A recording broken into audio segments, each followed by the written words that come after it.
I'm Stephen Banker. My guest is James Dickey, the poet from the state of Georgia, whom Jimmy Carter presented to a few 100 million people at one of the inauguration ceremonies this week. Jim Dickey was well known before, largely because of his novel, Deliverance, and the movie that was made of it, in which he played a minor part. But as of today, he may be the best-known poet in the world. Such power do politicians wield.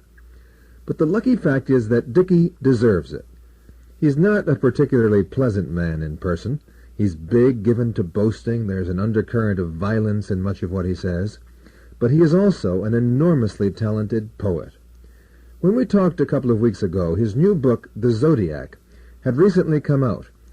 And Dickey was still smarting from allegations that it's simply a reworking of somebody else's verse. Another poem gave me the idea for it, but it's not that. It's not reworking at all. It's an original poem that I took off from in the same sense that Shakespeare read Holinshed's Chronicles and wrote Hamlet. I don't mean any value comparison there, but it's writers adapt and readapt each other's works.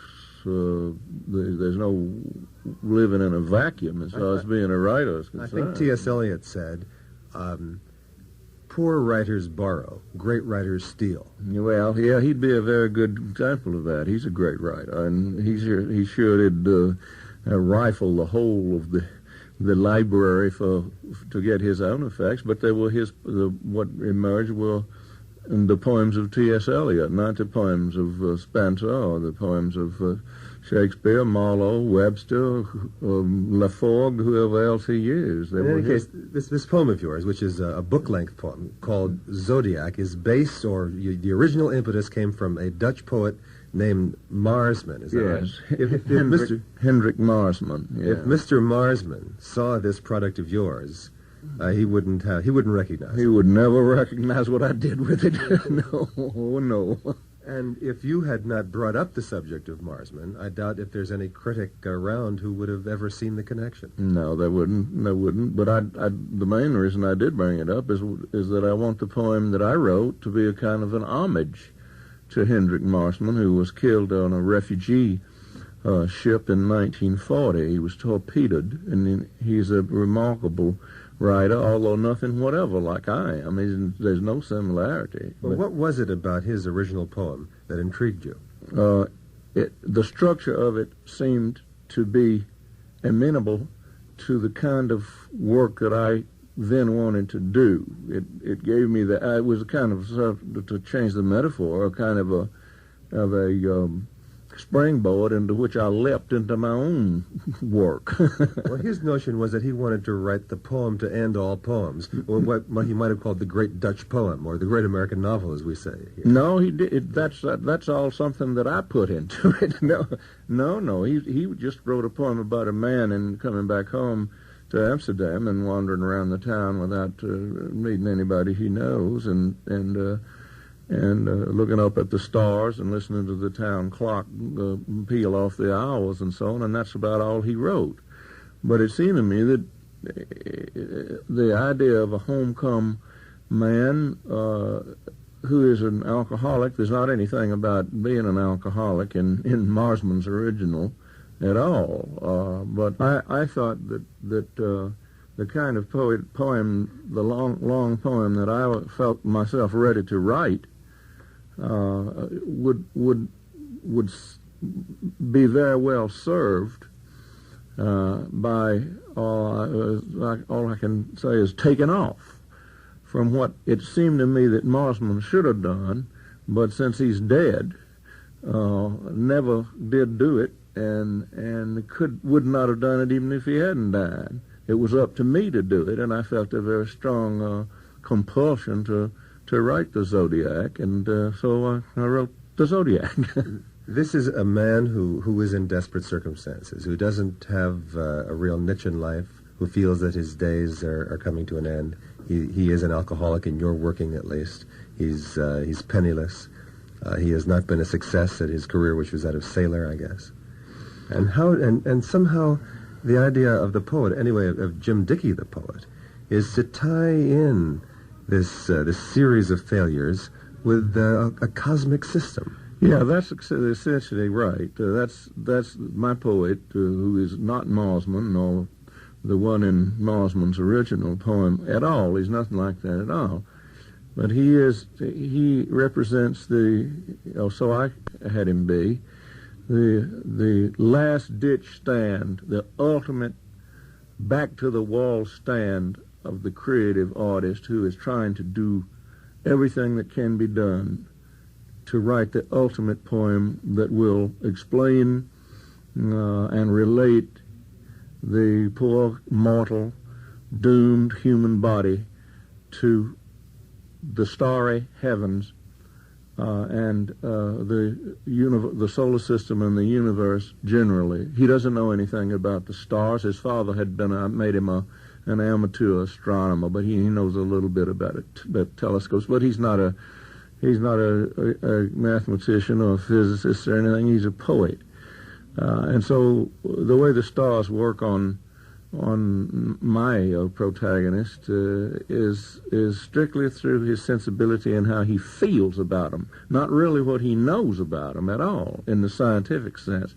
but what he feels about them and the motive force that caused the stars to be like in the patterns and the configurations that they are actually to be found in overhead. I wonder if you would read that short section.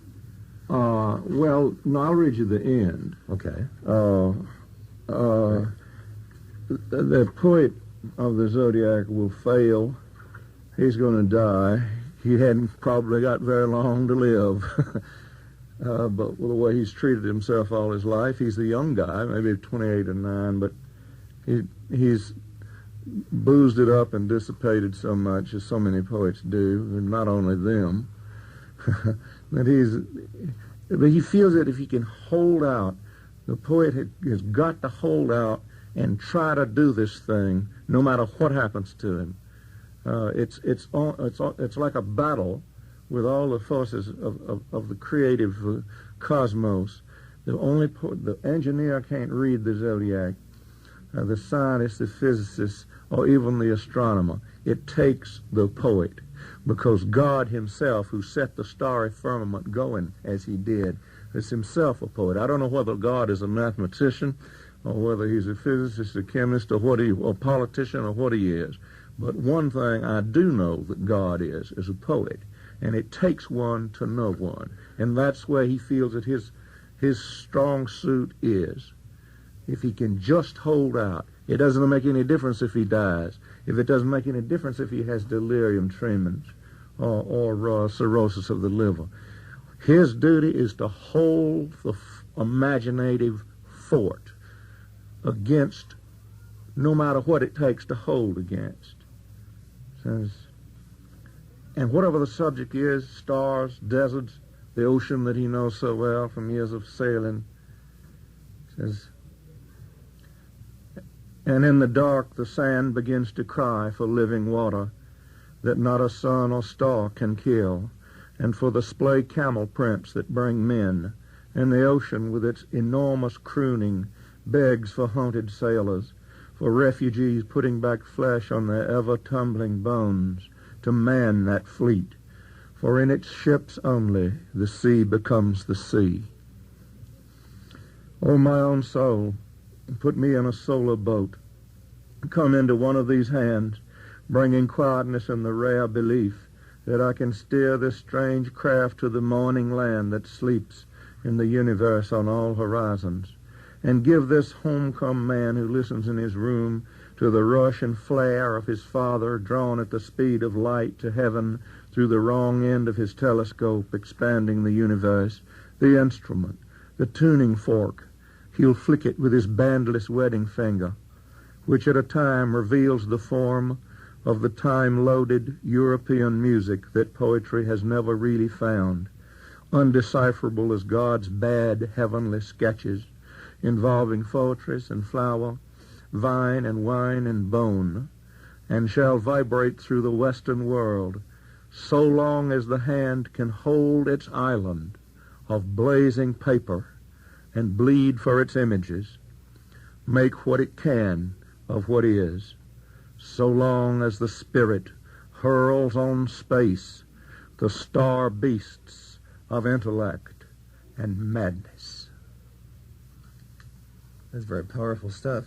And I'm interested to see that this book is having a better selling record than almost any recent book of poetry. I think you have to go back to Robert. Oh, better than any. It's in the fourth printing in 2 or 3 weeks. I cannot understand, really, the fanatical success that a book of poems has had. They usually remained it after a first printing, and this is up in the thousands. It's the only book of poetry that has ever been, that I ever heard of, that's on the various bestseller lists. Well, you know, you are, to some extent, a popular name because you wrote a prose fiction novel called Deliverance, which was a widely acclaimed bestseller. It was a movie. You were in the movie as an actor, and therefore your name might have some clout, some weight, even so that at least it gets its chance, so that people read it, they like it, but they recognize you.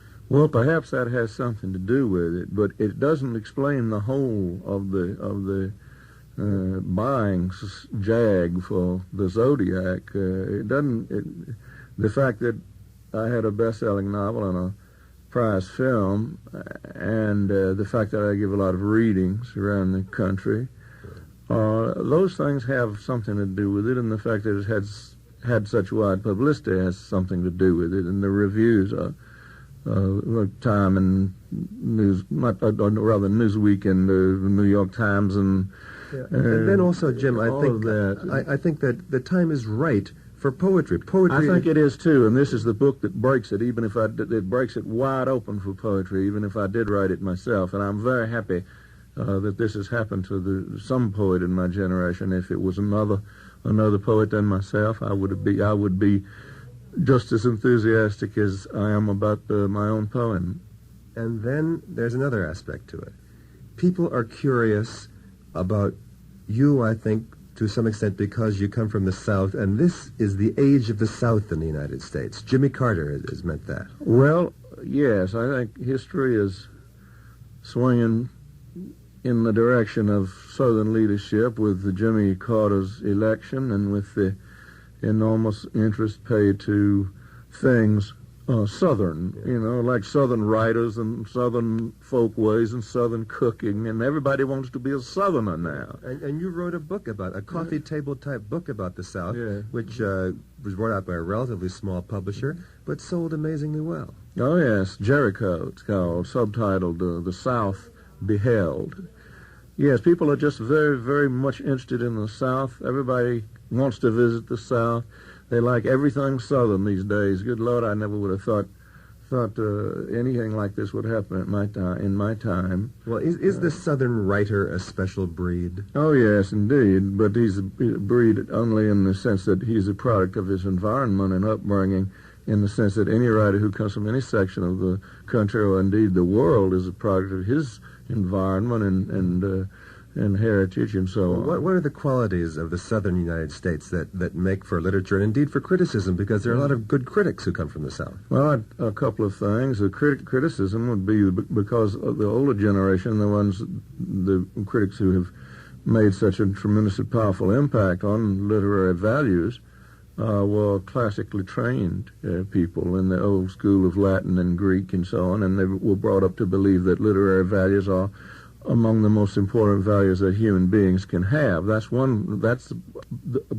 as to the novel and the poetry, I think we can base it on that, the classical and literary tradition that so many of us have been raised in, but also on the fact that we're great storytellers, and before the advent of radio and television, the storytelling tradition on the front porch and just telling stories and jokes. Setting and rocking. Yeah, and talking, and you finish your story, I got a good one for you, that sort of thing. And all the Faulkners, the Erskine Caldwells, the Eudora Weltys, the Flannery O'Connors, and the James Dickeys all had that background, and it's less of an influence now than it has been, but it made our generation or rather made the Southern writers of the generation before mine and leading up to and including mine, the greatest writers that we've ever had in this country, incomparably the greatest. The only comparison that might be made would be the New England writers around the time of Hawthorne and Melville and so on, who are great writers, but they're not anything like the number of great distinctive writers that ever came from one section of the country as have come from the South. Now, you talked about your generation. Now, speaking of the country as a whole, not only about the South, what about the upcoming generation, the poets in their 20s and 30s? Well, there are some very good ones, some Southern, some not. But are they dominated by the two great political movements, the blacks and the women? Well, a lot of them are, but I think that that influence, if such it is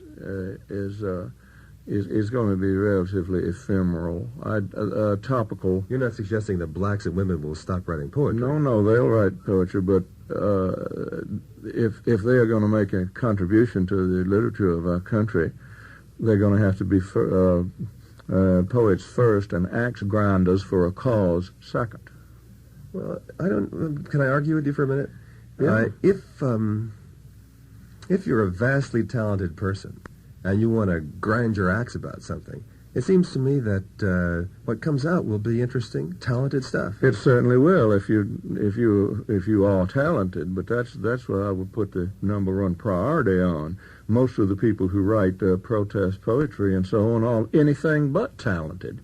They want the subject itself to do it all for them because it's newsworthy and that sort of thing. But I mean, there can be great political poems. Yeats was a very, very great political poet. Easter 1916, for example, is a wonderful poem, which is political, but it's a poem first and political second. It's a poem about politics and about revolution and so on. But the fact it makes it memorable is not simply that was the subject of the poem, but that Yeats was a great poet. But in any case, you don't see any end to the renaissance of poetry in the United States. No, it's going to make our country proud of us. I think it's better now than it's ever been, and the whole world will know it. Well, we went through a period in this country where poets weren't talking to the people, they were talking to each other. Well, there's some of them still are, but they're not. Other poets are not bad people to talk to.